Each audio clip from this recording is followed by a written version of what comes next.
In 2012, at HMP Wandsworth, one of London's most secure prisons, a man named Neil Moore pulled off an escape so simple it left authorities red-faced. Neil wasn't a violent criminal. He was a fraudster, known for impersonating bank officials, creating fake websites, and stealing money using social engineering. He'd fooled big banks, major companies, and even police officers with nothing but confidence and a phone line. So, when he found himself behind bars, he didn't try to tunnel or fight his way out. He talked his way out and disguised himself perfectly for the part. At the time, the prison was undergoing major renovations. Construction workers were everywhere, inside and outside the walls.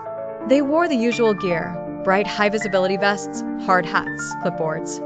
And because there were so many, no one really kept track of all of them individually. Neil watched carefully.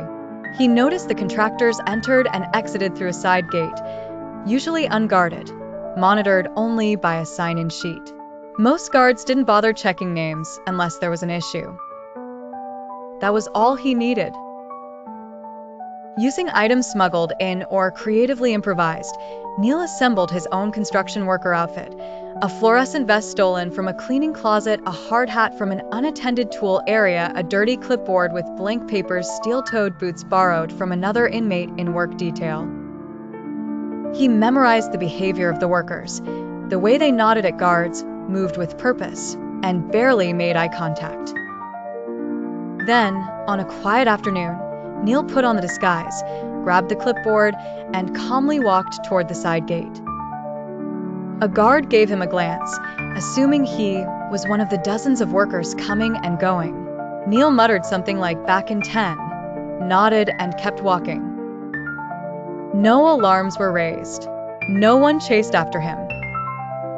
By the time the prison realized he was missing, several hours had passed, and Neil was already far from London. His escape made headlines across the UK. It wasn't flashy. It wasn't violent. It was just smart. Neil was eventually caught a week later, hiding in a rented apartment. He was charged not only with fraud, but with escape from lawful custody and sent to a higher security prison. Still, his story remains one of the most embarrassing escapes in British prison history.